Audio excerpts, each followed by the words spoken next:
The disappearance of Nancy Guthrie. Authorities are now focusing tonight on two central pieces of evidence, including what could be that crucial DNA found in Nancy Guthrie's home. There's been no evidence that she's not, and it is hope, but sometimes that's all you have, and you have to go with that. What would you do if your mother-in-law vanished overnight, and the internet decided you were responsible before investigators even had a chance to do their job? Specifically, neighbors are being asked for videos between 9 p.m. and midnight on January 11th, a very specific date and a very specific time within that date, and also between 9:30 a.m. and 11 a.m. on January 31st. That is the brutal reality Tommaso Cioni has been living since February 2026. They are taking it very seriously, and this is actually where the FBI and their myriad resources step in to help with this. He is the Italian-born son-in-law of Nancy Guthrie, mother of Today Show anchor Savannah Guthrie, and the last known person to see Nancy alive before she disappeared from her Tucson home. And that could have caused, health-related issues down the road that they had not anticipated. Did they take any medication with them? Did they allow her to get dressed? Were they concerned for her safety? We have critical time loss, right? And this is a case where you have a elderly woman who is not very mobile. She's got medical issues. She's on medication. Today we are going through what actually happened when investigators sat down with him, what the real evidence says, and why this case has become one of the most alarming examples of internet speculation spinning dangerously out of control. Stay with us. She is 84 years old. Her health, her heart is fragile. She lives in constant pain. She is without any medicine. She needs it to survive. She needs it not to suffer. Who is Nancy Guthrie and how did she vanish? Nancy Guthrie is an 84-year-old woman from the Catalina foothills neighborhood of Tucson, Arizona. She is the mother of Savannah Guthrie, co-anchor of NBC's Today Show. By every account from people who knew her, Nancy was warm, deeply devout, and completely embedded in her community. She attended a virtual church service every Sunday morning. When she did not show up on February 1st, 2026, the people who expected to see her face on that screen immediately knew something was terribly wrong. Her family reported her missing around noon that day. Within hours, law enforcement descended on her neighborhood. Blood was discovered on her front porch. Forensic teams combed through her home. Within days, the FBI was on the ground. Ransom notes had been sent to news outlets, and the entire country was locked onto this story. The FBI accumulated up to 10,000 hours of surveillance video from the surrounding area. Over 13,000 public tips poured in within weeks. A $50,000 reward grew to $100,000. And the Guthrie family itself announced a separate $1 million reward for information leading to Nancy's safe recovery. The case had every element of a planned, targeted abduction. This was not a random crime of opportunity. Someone had cut Nancy's doorbell camera at 1:47 a.m. on February 1st. A second camera registered movement at the property at 2:12 a.m., but captured nothing usable. At 2:28 a.m., her pacemaker disconnected from her phone. Those three timestamps form the terrifying window during which Nancy Guthrie disappeared from her own home, and as of this recording, she has still not been found. The last night Nancy was seen alive. According to the Pima County Sheriff's Department's own detailed timeline, Nancy's last confirmed appearance was at a family dinner at her daughter Annie's home on the evening of the 31st of January, 2026. She had taken an Uber to get there. The family ate together. They played games. By all accounts, it was a completely normal, relaxed evening. Then, around 9:48 p.m., Nancy was driven back to her own home, approximately 4 miles away in the Catalina foothills. That drive is where Tommaso Cioni enters the story. Pima County Sheriff Chris Nanos initially confirmed publicly that it was Tommaso who drove Nancy home that night. He later offered a more guarded version to the Daily Mail, saying, "We know who it is, but when we saw everybody was attacking everybody, we just thought, you know what? We'll say it was family. The phrasing was deliberate. The sheriff was shielding a family member's identity from an online mob that had already started forming around the case. That careful protection would prove necessary, and it still was not enough to stop what came next. From 9:48 p.m. on 31st of January to noon on February 1st, something happened to Nancy Guthrie. The person who dropped her off at her front door that night became, by default, one of the most important witnesses in the entire investigation. And very quickly, in the court of internet opinion, that witness role was twisted into something much darker. Who is Tommaso Cioni?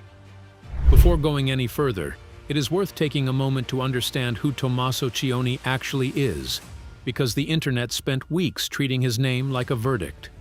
Cioni is an Italian-born man who moved to Tucson, Arizona in 2006. He is a history teacher. He is married to Annie Guthrie, Nancy's daughter. His own online biography, which circulated widely after the case went national, described him simply, "I was born in San Giovanni Valdarno on June 18, 1975. Since 2006, I have been living in Tucson, Arizona. I write when it happens. I study lizards. I play the electric bass. I make homemade pasta." Cioni plays bass in a local Tucson band. He is a husband, a teacher, and a son-in-law who was also, let us not lose sight of this, going through the trauma of his wife's mother being violently taken from her home. His property was searched by investigators on the 7th of February as part of what officials explicitly described as the normal course of the investigation, a standard step taken at locations connected to the missing person, not a targeted search driven by suspicion toward him. Family insiders told reporters that Annie and Tommaso deserved an apology for the wave of unverified accusations that piled up against them online. A private security guard was stationed outside their home by February 6th to manage the crush of paparazzi and uninvited strangers. New outdoor security cameras appeared at the property by late February. This is what it looks like when an innocent family becomes the target of a national speculation machine while simultaneously living through one of the worst experiences a family can face. The questioning: what actually happened? Here is where precision matters, because the word interrogation is doing a lot of heavy lifting in the headlines about this story. What the record actually shows is that Tommaso Cioni was questioned by investigators as part of a standard, thorough investigative process, the kind that happens in every missing persons case involving a recent known contact. When someone goes missing, law enforcement interviews every person who had recent contact with them. The more recent and close that contact, the more critical that interview is. As the person who drove Nancy home on the last night she was seen alive, speaking with Cioni was not optional for investigators. It was a basic, necessary step in building an accurate timeline. It would have been a failure of investigative practice not to talk to him. Former FBI agent Jennifer Coffindaffer publicly explained the standard factors that investigators use to clear someone as a suspect in a case like this. Those factors include an airtight alibi backed by verifiable evidence, a thorough review of communications, texts, emails, searches that turns up no connection to the crime, DNA not found at the scene, a past polygraph, active cooperation with the search, an established good relationship with the victim, and no evidence of having arranged for anyone else to commit the act. On February 16, 2026, Sheriff Chris Nanos made it official. The entire Guthrie family, all siblings and their spouses, explicitly including Tommaso Cioni, had been formally cleared as possible suspects in Nancy's disappearance. How a media claim ignited the firestorm. So how did a cleared man become a trending name in true crime content for weeks? The answer starts on February 4, 2026, just 3 days after Nancy was reported missing, when former News Nation anchor Ashley Banfield went on her podcast, Drop Dead Serious, and told her audience that a highly regarded law enforcement source with knowledge of the investigation had pointed her toward Tommaso Cioni as a possible prime suspect. Banfield did not name her source. She provided no documentation. Sheriff Nanos pushed back immediately, stating that investigators had not identified any suspect or person of interest. He later told the Daily Mail, "I understand the pundits are out there. They're going to say, well, he's the last one to see her alive. We understand that stuff. But my goodness, you're putting a mark on somebody who could be completely innocent. And more important than that, he's family." Banfield stood by her original claim. Then Megyn Kelly amplified the conversation further on her Sirius XM show, arguing it would be inappropriate not to scrutinize the last known person to see Nancy alive. She noted that investigators had returned to Annie and Tommaso's home multiple times, framing those visits as suspicious. In reality, revisiting locations connected to a missing person is a textbook investigative procedure. What followed was a full-scale media and online firestorm built on an unverified single source, amplified by high-profile voices, and landing on a real human being who was also losing his mother-in-law. The innocent man, the internet destroyed. If you want to understand the real human cost of unverified online speculation in cases like this, you need to hear what happened to Dominic Evans. Evans is a 48-year-old elementary school teacher in Tucson. He plays drums in a band with Tommaso Cioni. That is the entire extent of his connection to this case. He is not related to the Guthrie family. He is not a neighbor. He is a drummer. After the FBI released doorbell camera footage of the masked suspect, described as approximately 5 feet 9 to 5 feet 10 inches tall, average build, wearing a ski mask, gloves, a black jacket, and carrying a 25-liter Ozark Trail Hiker Pack backpack, internet sleuths began comparing that footage to anyone connected to the case. Someone decided Evans looked like the suspect in the footage. From that moment, his life fell apart. People showed up in his neighborhood. His name and photos spread across platforms. Strangers declared him guilty without a single piece of evidence. Evans spoke to the New York Times about the experience in late February 2026. He and his wife reportedly hid in their bedroom with the lights off, afraid they were being followed. His wife told the Times she was scared numb. Evans said, "I feel like someone's taken my name." He spoke with FBI and Pima County Sheriff's investigators for about 40 minutes. They asked about his band, his friendship with Cioni, and his whereabouts the night Nancy disappeared. He said he was home with his family. He has not heard from investigators since. He has 3 young sons. He is a school teacher. The gap between who he actually is and what the internet decided he was could not be wider. The doorbell camera and the timestamp mystery. The doorbell camera went offline, according to them, but it was 2:12 a.m.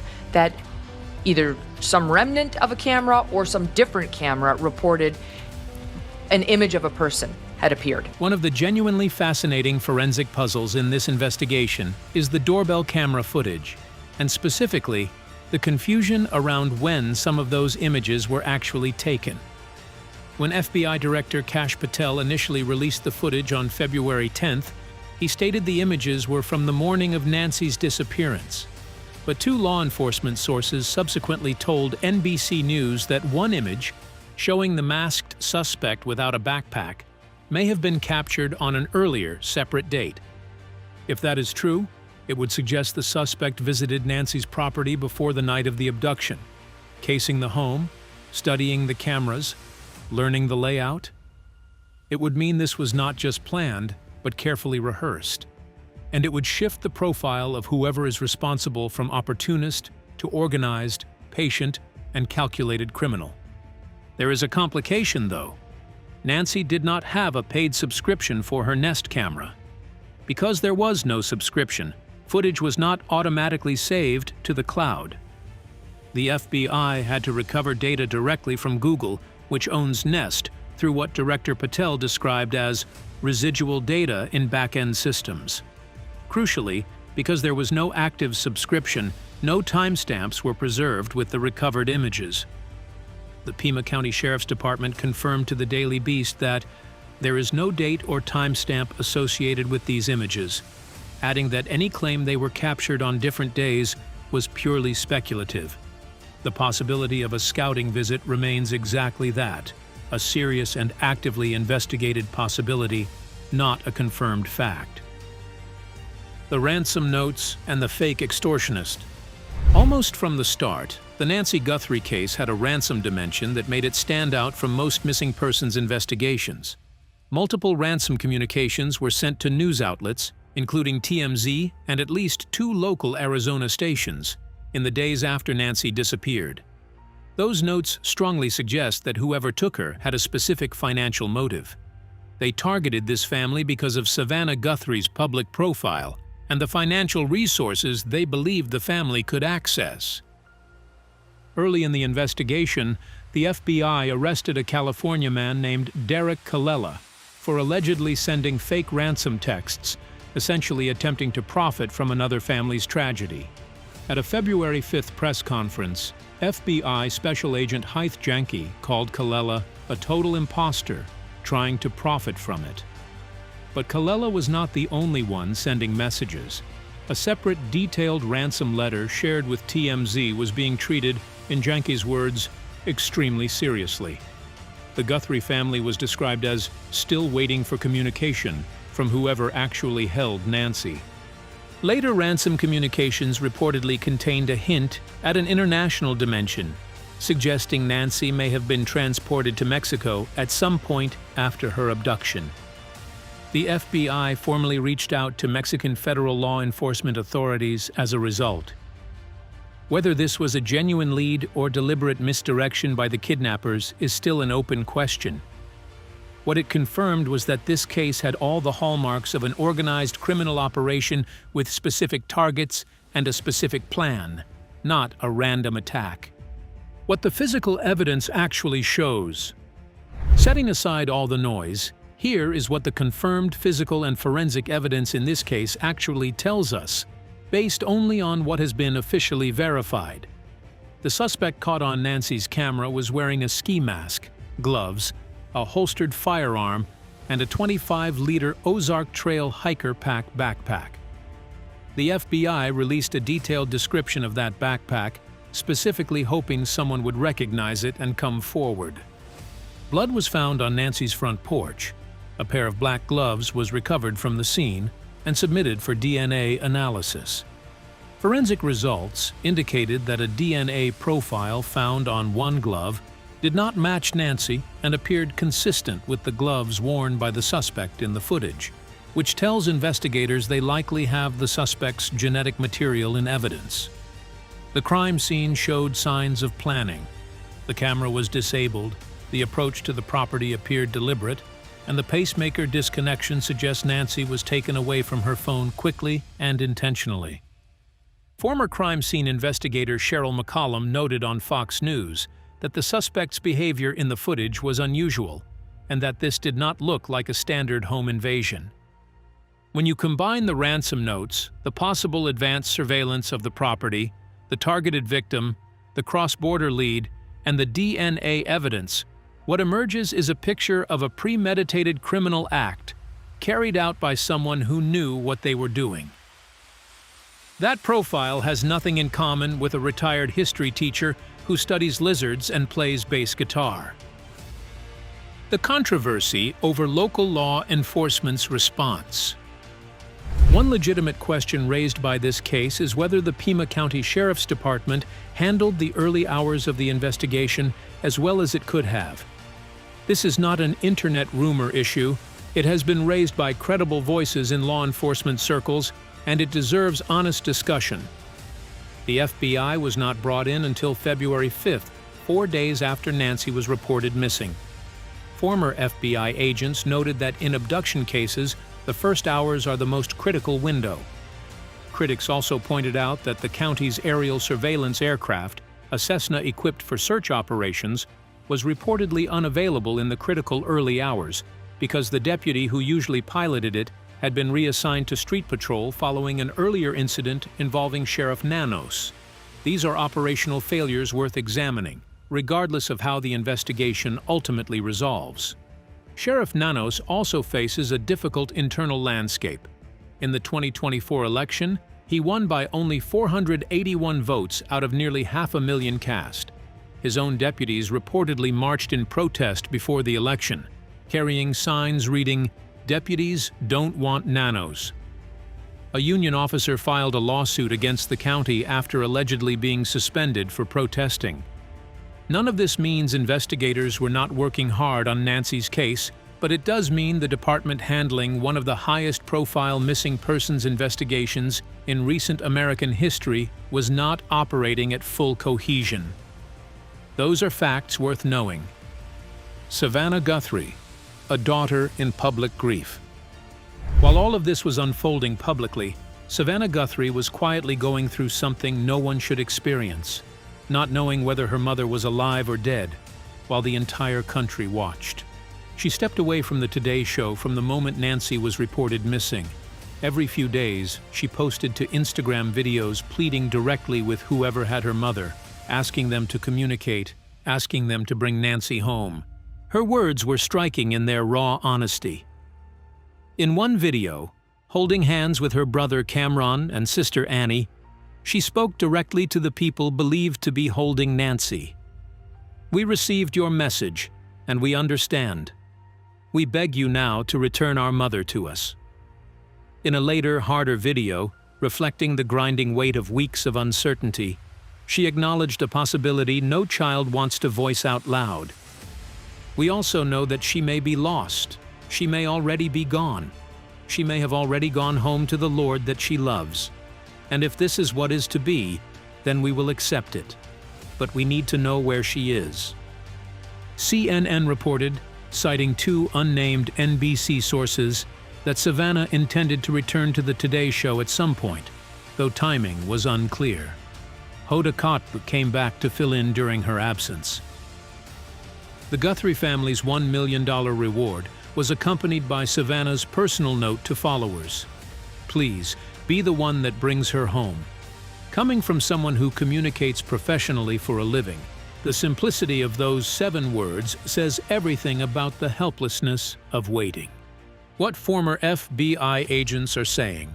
When a high-profile case unfolds in public, the voices of former law enforcement professionals carry real weight, both as a check on runaway speculation and as a window into how these investigations actually work. Steve Moore, a retired supervisory special agent and CNN contributor, said the formal clearance of the family was actually a very strong indicator of progress.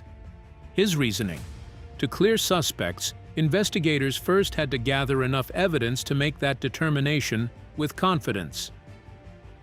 "It means they are gaining more and more information on the case itself," Moore explained. Clearing someone is not investigators giving up. It is methodical, evidence-based detective work moving in the right direction. Jennifer Coffindaffer, another retired FBI agent who has been among the most active public voices on this case, pushed back forcefully against the YouTube content targeting Cioni. She noted that one online account promoting the Cioni theory had racked up hundreds of thousands of views and hundreds of comments declaring him guilty. She warned creators that leveling false accusations in videos could expose them to serious legal liability, and said if those claims proved baseless, she hoped the Guthrie family went after them legally with everything they have. She also noted that when U.S. Attorney's Office prosecutors appeared alongside FBI agents at Nancy's home, that was great news, a sign that federal charges were being actively prepared for whoever is eventually identified as responsible. The internet sleuth problem and the real cost. The Nancy Guthrie case has become one of the clearest recent examples of what happens when true crime culture, social media algorithms, and a high-profile disappearance collide without any accountability. And it is worth being direct about the damage that has been done. When an online account can accuse someone of kidnapping, reach hundreds of thousands of people, and face no immediate consequences, while the actual investigation is being quietly undermined, something has gone wrong at a structural level. The Pima County Sheriff's Department explicitly flagged this concern. noting that potential witnesses with genuine information were hesitant to contact the FBI, out of fear their identities would be exposed in such a media-saturated case. The same ecosystem that was destroying innocent reputations was simultaneously making real witnesses afraid to come forward. The spectacle was actively hurting the investigation it claimed to care about. Dominic Evans said it plainly to the New York Times. There are innocent people that get hurt. His family hid in their home. His children had their father's face spread online as an accused kidnapper. He is a school teacher. He plays drums. He texted Cioni to offer support when he heard about Nancy on Instagram. The difference between an engaged community and a mob is evidence. Without it, the only people who get hurt are the innocent ones, while whoever actually took Nancy Guthrie walks free a little longer, speculating what the investigators might be focused on. Okay, we said we would be honest about what is confirmed and what is speculation, so let us be clear. Everything in this chapter is us thinking out loud alongside our audience, the same way any concerned observer would. None of this is confirmed by investigators. Given the ransom notes, the possible Mexico lead, the advanced surveillance of the property, and the organized nature of the attack, it is fair to speculate that investigators are looking at whether this was carried out by a criminal organization rather than a single individual. The level of planning involved, specific target, disabled cameras, firearm, mask and gloves, backpack, possible advance visit, suggests either a professional or someone with significant experience. Could this be connected to a kidnapping for ransom network? There are unfortunately active such networks operating in the border region. Could the suspect have had inside knowledge about Nancy's routines or home security setup? That possibility has not been confirmed, but has been raised by analysts. Is it possible someone outside the family with close enough access to Nancy's life, a contractor, a service provider, someone who visited the home, provided information about her security setup and routines? Again, not confirmed.